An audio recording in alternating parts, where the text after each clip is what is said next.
Hello and welcome to the show.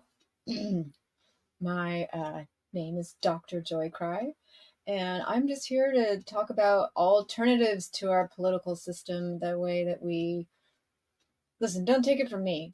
Listen to RFK out of his own mouth.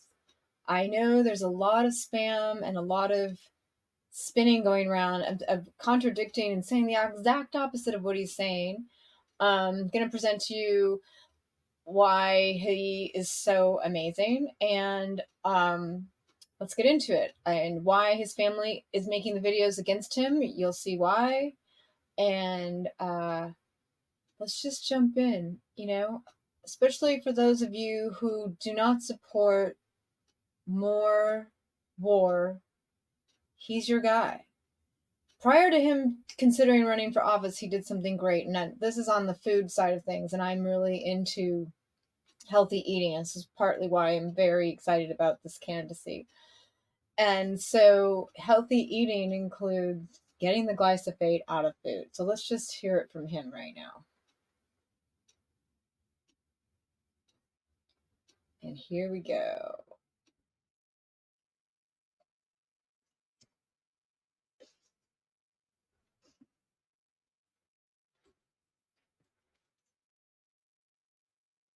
So let's back up a second. If you haven't heard him talk before, he has the funny voice. You can go to the beginning of this video. This is Flagrant Comedians, and this is one of my favorite time. Well, this is one of the times I started to really think, wow, he's great. Like this particular podcast, and I've seen him on Theo Von and others, but this one for some reason got inside. So just stand by with the voice. Don't worry about it. He explains he did the best he could with what he's got, and hey, it's kind of a thing to overcome, and he is speaking to the world with that voice. That shows a lot just right there. Oh, pause. Monsanto is owned by the Bayer Corporation, in case you didn't know that. Bayer, Bayer, your aspirin, everything like that. The pharmaceutical companies and the companies poisoning the food are the same company.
Okay. So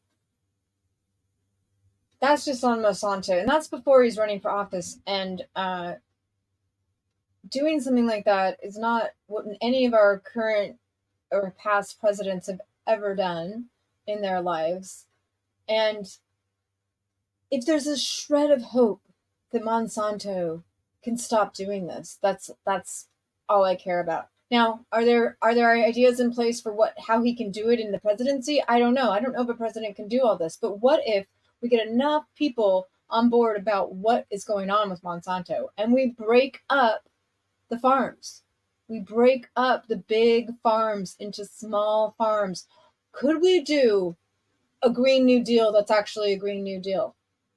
Because here's where I'm going to go off track, and I think I'm going to find it where RFK agrees. It's not about coal, fossil fuels, and solar. There's so much more to it, and this is why I love his VP pick, because she's talking about the soil. I'm going to make another video about Nicole Shanahan, and her platform is amazing. And here's the thing: even if we don't win this election, we can still do great things. Like this possibility of having these people speak to this, and the networks that especially the Kennedy families have, and especially tech, Nicole's connections, that perhaps some sort of Green New Deal can happen on a grassroots level where we regenerate these lands, take the glyphosate out of it, and subsidize green farming instead of subsidizing what we're doing now. The whole thing is needing to be rebuilt. How do we do it with the least amount of harm to human life and human uh, happiness and obviously the environment? Let's get into it. But right now, we're just looking at this candidate and Monsanto, that he took them down at all is huge. People are losing their farms to Monsanto because if you use their product, their seeds, and they catch you with some DNA that they because they passed. It just goes layers and layers. I want a chalkboard. I want to explain this. Patents. You can patent life. That should have never happened. That should have never become legal. So they've created seeds for these species that RFK just explained are the only things that don't die when you put on glyphosate. They're genetically modified to allow poison, and that's what you eat. The poison, glyphosate, with the genetically modified oats, flour, soy, that's in everything. And it's very hard to eat outside of that. Very hard. And I'm imagining some people can do it, but you have to have your own garden. So I paused because it's so big. So glyphosate and to eat like that, to stand up to them, most people lose everything when you stand up to them. Most people get a leaf blows, a seed blows, or whatever. They're seeds. They look like little fluff. They blow in the wind. They can blow for miles. It grows on your land, and you get caught having this DNA of a plant that my mom calls weeds volunteers. The volunteers belong to Monsanto. They have taken people's property and shut them down. This is like a real serious entity, and that it's not discussed in any mainstream media, as they call the legacy news. It's not discussed on the non-legacy news either. No one's talking about it anywhere. It's not being talked about on these new channels online. QAnon's not talking about it. All right, let's get back into it. So now we're going to look at, he talks about this on Flagrant as well, but I'm going to give you the 1 minute version that he has on RFK's personal YouTube. And for all of you who are seeing the media trying to paint him as some sort of, I don't know, opposite of your guy over there, QAnon people, he's with you on this Ukraine stuff. He is on the side that you're on. So take a listen at this.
So I don't know if you got all that. So he's not into expanding NATO, and he's clearly explained it on Flagrant. It's a much longer bit on Flagrant that we were just watching about when they're a member of NATO.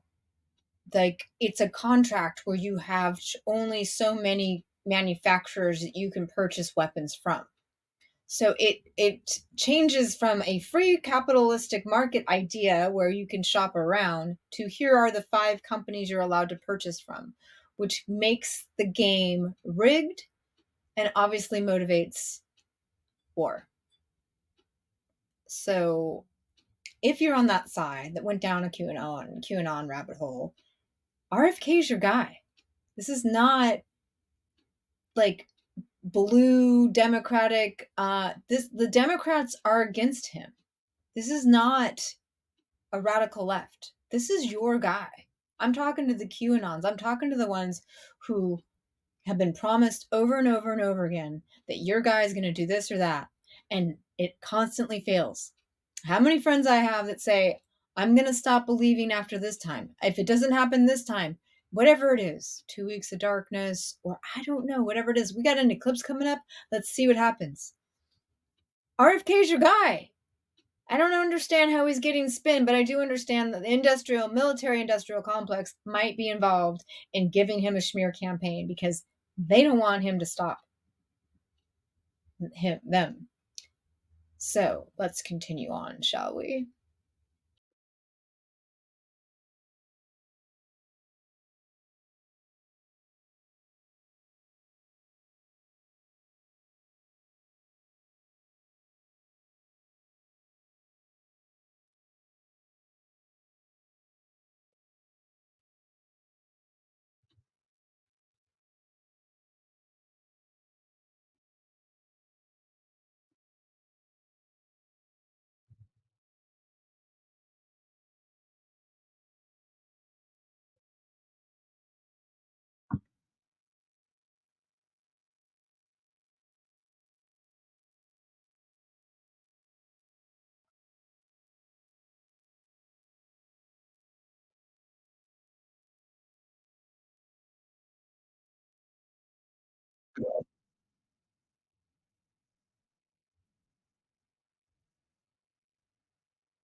Oh, not that part.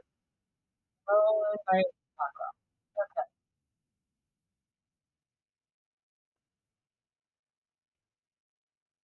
Trap market.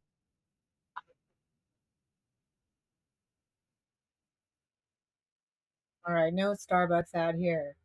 So let's let's talk about this. So let's talk about what is capitalism. So we have this in the United States. Oh, a war. I fell on my kneecap earlier, but it's still showing up. In the United States, we have a war of ideas, a war of blue versus red, which is so like, are we? We're five, but in this war, they're like try to. One side tries to call the other side communist. So one side considers themselves capitalists.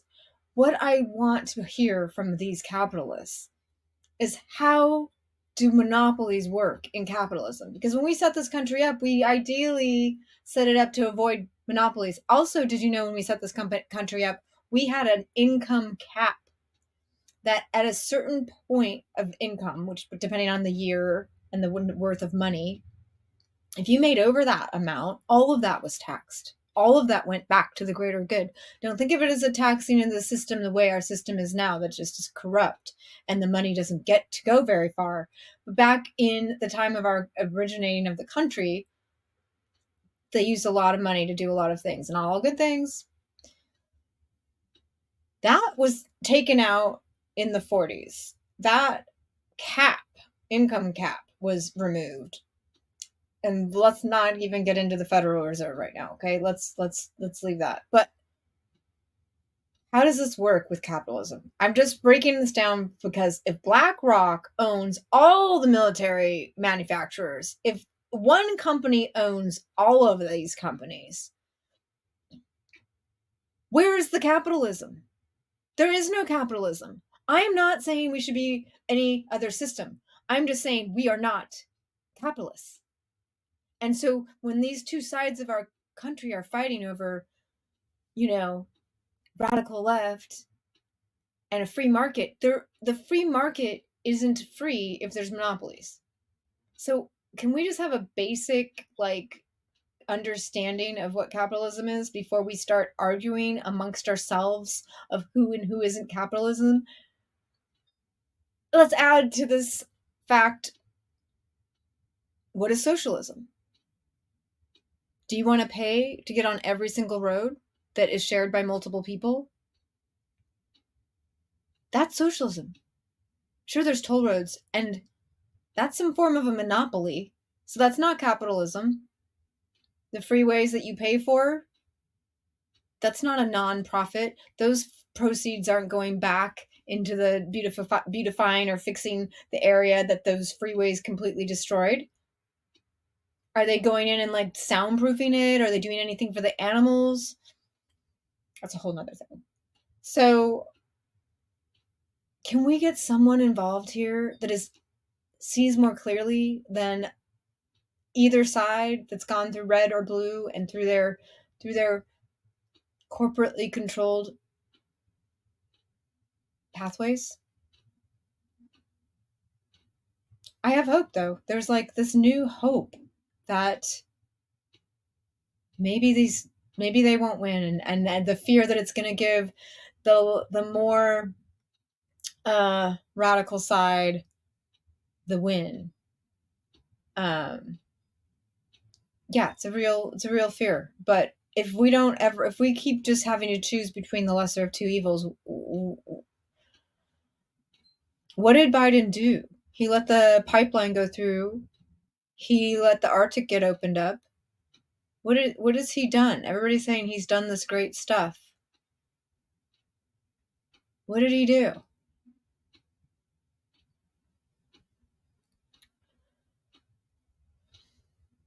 Did he stop any wars?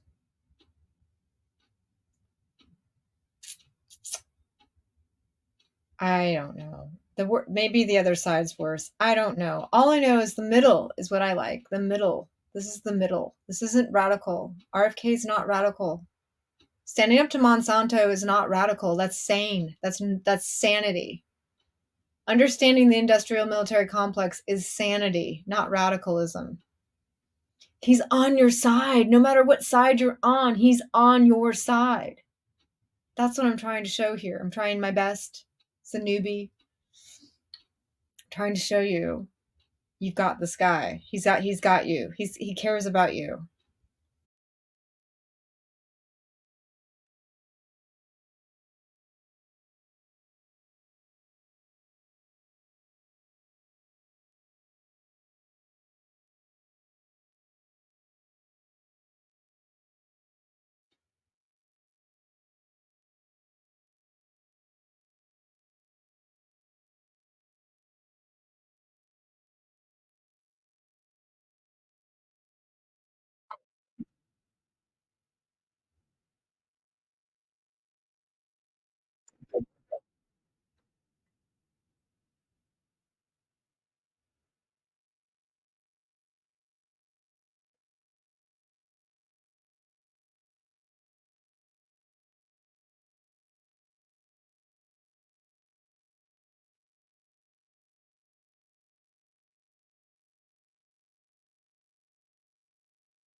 All right.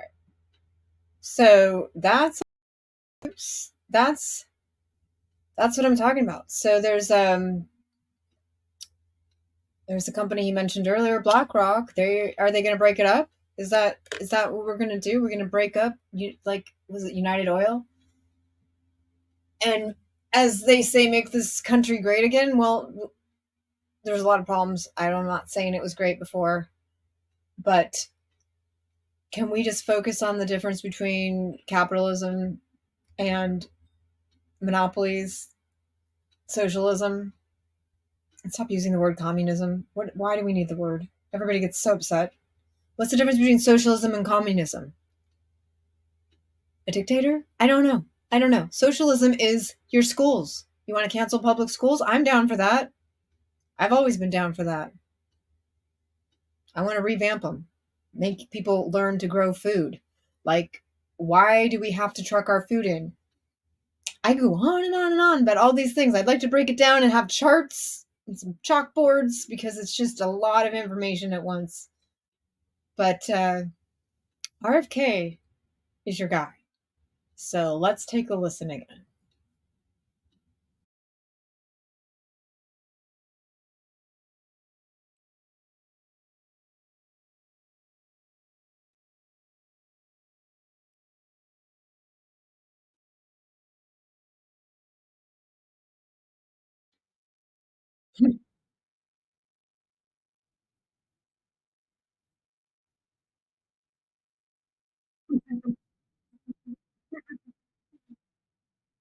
Correction award.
Before, and he's got some opinions, and who cares? All right. So, corruption. Hello. Can we just get somebody not corrupted for 1 second? Can we? Can we? Can we? Can we? Can anyone? What's going on? It's all so screwed up. Can we all get on board and just go RFK and just get our country back? Can we go back to like before people's hearts were broken when JFK was shot? Can we go back to that? We're gonna have to finish this up here with what his family has to say. I've got it written down here on the time code on his family. Here we go. We're getting really close. Skip ahead here. And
thinking. That's what we're talking about here. Critical thinking and all these different things aren't doing it, aren't critical thinking, all these people talking about the radical this and the radical that aren't critically thinking at all. So, hey, can we get there? Can we get there? Is there more?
Yeah. So at least they're talking about it. Like this is what is so exciting is that this is being talked about. Pharmaceutical money is being talked about. They can't talk about pharmaceutical money on news programs that have television ads because over half the television ads are pharmaceutical. And we're one of the only countries in the world that allows drugs to be marketed. And we obviously anybody with a brain can see how ridiculous it is that we market all these drugs and we have a war on drugs and demonize and lock people up for drugs. It's all insane. As long as you get the prescription, it's fine. It's fine. Just give me some drugs. I got a headache. So yeah, the cool thing is they're talking about it. I'm involved because I'm excited that they're talking about it. It's like, okay, I live in a world where I try to be goalless. I try to accept the world as it is while still trying to change it. But I can't change the world by being so upset about the world. So I usually just do nothing because I'm stuck being upset. But now there's this like hope because prominent people are getting a platform, getting millions of views, talking about things that normally are not talked about.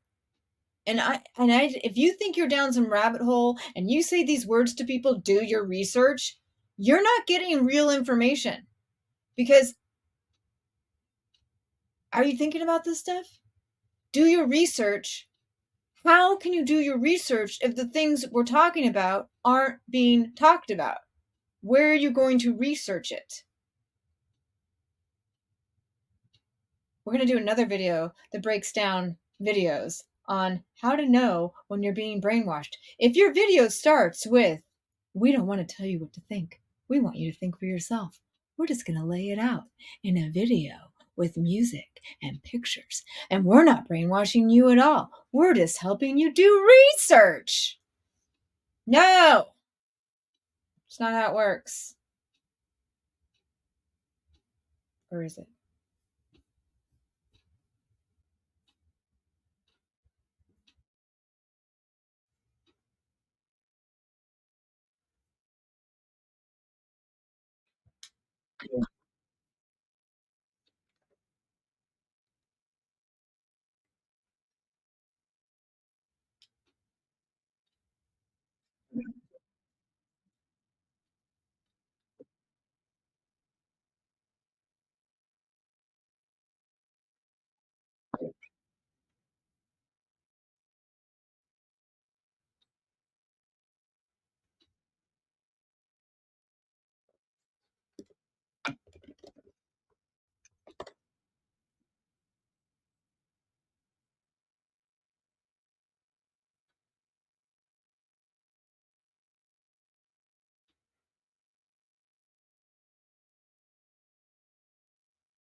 Mm,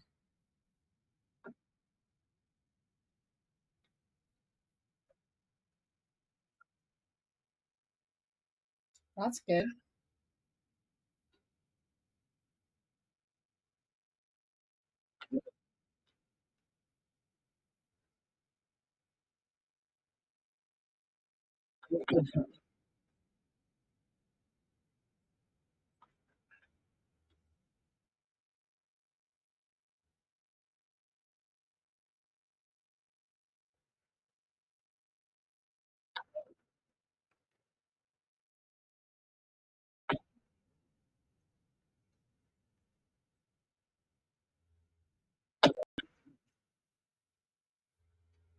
Well, that's news for me. I didn't know that he had a lot of Republicans because everybody's telling me that this isn't good if you are not a Republican, that this situation, that a third party like Nader can spin things. And so if he is getting some Republicans, that's excellent news. I don't know when that was from. I'm trying to turn my filters down. It's not working. There we go. Filters off. Filters on. Baby amount. Okay, so we'll be back. So we're going to go back to talking about BlackRock, and this is with Theo Vaughn. The Bill Maher one is not as, it's just a little dark, like the lighting, and you get to know the side of RFK that's more human and not. All of these, he seems so human. Um, Again, he's your candidate. There is no. It doesn't matter what color you fly your flag. It doesn't matter. It doesn't matter who you voted for in the past. This is your guy. This is the only candidate who is talking about real issues. You will not hear any of this from either candidate, that we think we have this two choice system. Neither one of them are spending hours and hours talking. I'm trying to break down and find these moments out of hours and hours of material. You don't have that with the other ones. You don't. Obviously, the current president only speaks once in a while at a thingy, and then the other guy goes on these tours and just says blah, blah, blah. He's not talking about anything real. And there's no historical information. There's no information on how the system works. It's just he's great and he's going to do great things. It's about it. It's like the energy of it. It's like, oh, I feel energized. I went to this workshop and I came out like, yeah, we're all in this together. We're in a stadium and we're like, yeah. Did you learn anything? Did any information did you, oh, that's how that works? Oh, that's how he's going to solve that problem? Oh, did any of that happen? This is your guy. This is your guy. All right, here we go. This is a very nice, well lit place. Is it place? Well lit segment. What do I want to call this? Here we go.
So he's speaking truth to power. And how long does he have to live? I don't know. He has to pay for his own security detail. That's they're not providing it to him the way they provided it to other candidates. The DNC is doing everything they can to stop him. He would have liked to have gone and not been a third party and got run for the DNC and had a proper, primary. a proper thing. They didn't let him. Just the same way they didn't let Bernie run against Hillary. So the only way is to get outside of these political parties. But he's your guy. So whatever spin that you've been getting from whatever channels you're listening to, and I know a few people who need to see this, because you think what you're hearing through the videos that you're getting, to start off by saying, we're not going to tell you what to think. You think you're getting real information. You're not. That's the industrial military complex using complex, deep, subliminal, hypnotic. I mean, all media is hypnotic, and it can create very. That's why advertising works. This is basic stuff. Why do they spend billions of dollars on ads? Because it works. All right, have we had enough today? Is this a little bit much? This is something I've been trying. I promised myself I'm getting involved. I've been promising myself that for decades. The only way I got involved in 2016 was like making fun of Hillary Clinton, because I thought it was really funny that she was running on this platform. To me, her platform was, we're going to have a woman in the presidency. I never heard her say why she's a great candidate and how come she's better than her other competitors. Just that she was lifting the glass ceiling for women. And I just thought of it like, what glass ceiling are you lifting? You're here because you were married to the president. That's not as inspiring. I mean, it's something, but it was really annoying. Like, you needed that man to get to where you were. So how much are you uplifting us? You're telling us to go marry a man who has the job you want? That's the kind of jokes I was doing in 2016. I didn't like who won the election, and I stopped doing comedy because I felt responsible, making fun of her, saying she's a feminist when she was wearing heels. And somebody's like, they were short heels. I'm like, I want to see her in tennis shoes. That's a feminist. So I played a little and I lost. Am I going to do it again? Probably. Am I going to be mad? Probably. Am I always mad? Yeah. I drive on freeways and I think, what was here before? Now this freeway's 25 lanes. Where'd the earth go? Well, I am enjoying the color of the light, so maybe I'll keep talking. I didn't do this. This is the almighty. This is life itself. This is not me. This is the colors change. It doesn't look very exciting out my windows, but I love this golden color. I could almost take my filter all the way off. How do I feel now? Yay, light! The filters do just the same thing as the light. All right, enough about me. Back to politicking. RFK's your guy. I don't care what side you're on. I know my full-on lefty, just do what they tell you. They think he's not good. I don't. Wow. I need like Sam Kinison to just start screaming right now. Like, wow. So are these comedians that are interviewing him, are they supporting him? Are they, is Theo Vaughn, Bill Maher? Let's forget about Rogan. Rogan thinks he's so smart. I've been listening to some of his clips and I'm like, dude, back in the day, because I don't have Spotify, back before Spotify, he was awesome. He was telling everybody that they should have a podcast. It was beautiful. He was like, the quality of conversations improves when you record it. Me and my partner, we've been recording our conversations for a decade. He will not let me release them unless he dies. And he's alive. But it is amazing. I was there in the room where my radio was playing Joe Rogan. Oh yeah, I'm older. Radio. Where my thing was playing Joe Rogan before he moved to Spotify. And he was talking to Russell Brand and he was telling Russell Brand, you need a podcast. Anyway, my point about Joe Rogan is now he acts like he knows shit. Back then he was like, I'm just a dumb guy. And he would like take in information and stuff. Now he's on his little thing like, this is how it should be and blah, blah, blah. And as I say this, I realize I am doing that. But I am also an idiot. So, I mean, I get it. You get into the knowing and the knower, but I think that he's not taking responsibility for the influence and power that he has. And that if he's not a genius, and he used to admit that. I might be a genius, and I do admit that. So, there's a difference. My genius is staying at home, hiding, not going outside, and not talking to people because it's too painful, because I see too much. Yeah. No, I'm possibly a genius, but I'm not that smart because I haven't done much with my life. So I can't really say that I'm not great because I've done nothing other than think about doing things, which is what I'm doing now. And now I'm babbling, which I didn't want to talk about me. Stop it. All right, we're at 50 minutes. It's a good time to stop. We're going to call it 50 minutes. I'm going to bring you more. I'm going to bring you Nicole Shanahan next. And after that, we're going to go into Charles Eisenstein, who is also on the team and is a great speaker, thinker, philosopher. And if you don't know who he is, just wait till the next episode. And we will be exploring all the exciting things of hope. Is this hope that they're even talking about it? They may not win, but it's just so amazing that it's happening, that it's that there's these human beings are doing what they're doing. And I loved Andrew Yang and I love Marianne Williamson, but these ones are like legit in the money, in the possibility. Thanks for watching.